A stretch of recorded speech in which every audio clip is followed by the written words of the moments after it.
Hello. The purpose of today's video is to educate you on the basics of taxes and how to save yourself some money in the long run. Before we get started, we'll go over a quick agenda.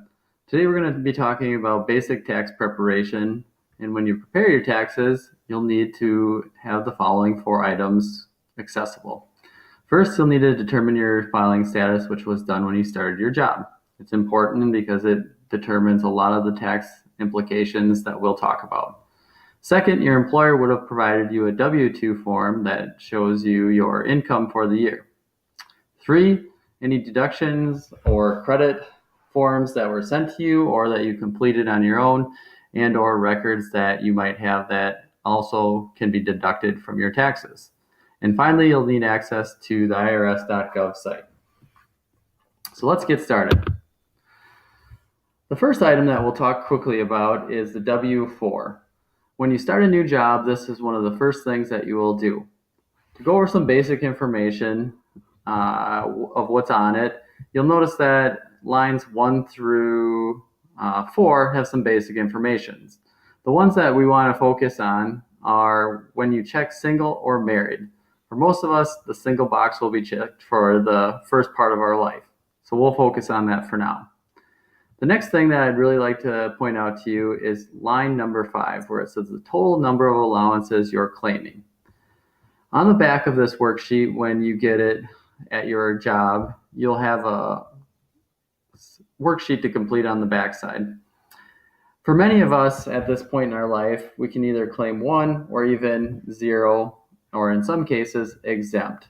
However, just to educate you a little bit on that basic principle, of whatever number you put in there, the basic idea of it is the higher the number, the more money you get to keep in your paycheck. The lower the number, the more money that's taken out for taxes. The basic idea of this is that if you put a lower number like 0 or 1, you will probably get a refund at the end of the year. However, if you put a higher number in there, you're most likely going to have to pay into the system at the very end. This will make more sense as we go. A couple of things that we want to clear up with you is the progressive tax concept.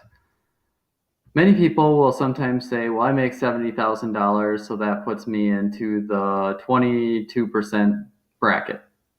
And they think that they pay 22% of their taxes, or 22% in taxes. This isn't true, even though the $70,000 does fall into that bracket. So when we say progressive, what we're talking about is the more money you make, the more you'll ultimately pay in taxes. So in this example, let's assume that you're single and earning $70,000. That puts you into the 22% tax bracket. What this means, though, when we calculate it out, is that the first 10% of your income is going to be, or excuse me, the first $9,525 is going to be taxed at 10%. You can see that over here in the calculation as well.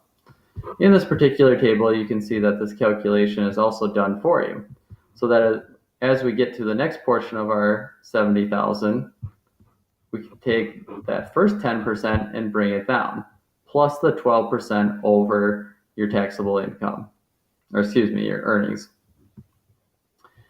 So we do the math calculation by subtracting 38,700 from 9,525.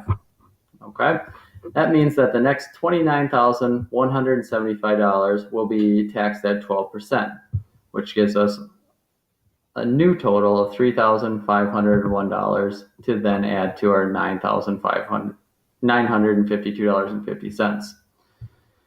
If we add those two numbers together, we get $4,453.50, which has been done for you.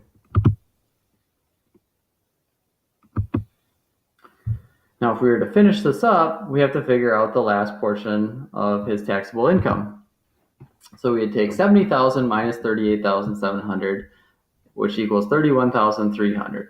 This is actually the portion of his income that would get taxed at 22%, which equals $6,886. When we add that to our previous balance, that means that this particular person paid $11,339.50. Remember, this is only federal taxes.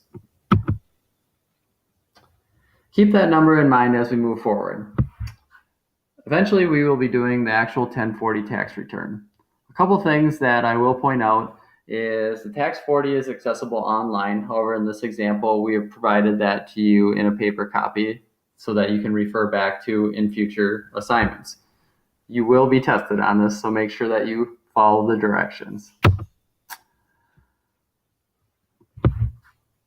At the end, by the end of January of the new year, your employer must provide a W-2 form. Here's a sample form for John Doe. A couple things to point out is in box 1 is $70,000. That's how much John made in this example of 2018. We just calculated his federal tax, so you know where that came from.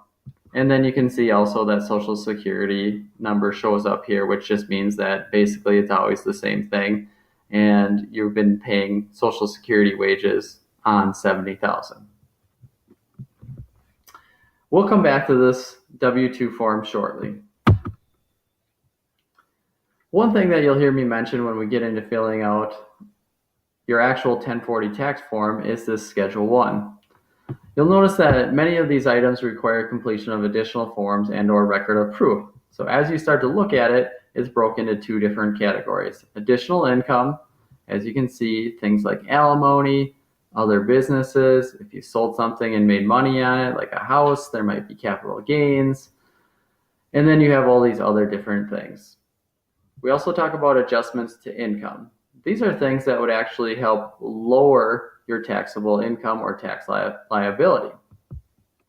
Many times, a lot of these forms, as you can see as you look through here, will be mentioned, and most of the time they'll be mailed to you or you simply complete them. So if we don't have them, we don't necessarily need to worry about them. In the previous two examples where you learned about basic taxes as well as the article that you read, there was a question on deductions, itemizing versus standard. I'd highly recommend that you watch this video as it's a good way to explain the differences that have went into effect for 2018. And also it could save you some money. There are a couple things that we will talk about in class tomorrow, such as what if I'm a dependent, meaning that your parents claim you or somebody else can claim you, and if that's the case, you have to fill out this additional form. We'll talk about that in class. However, just be aware if you are claimed by somebody else, you do have to complete this worksheet. Other statements that are common are a 1099 INT form or an interest income form. What this means is basically that you had enough money in a savings or a different bank account that actually made interest that is taxable. If this is the case, again, this will be mailed to you around tax time.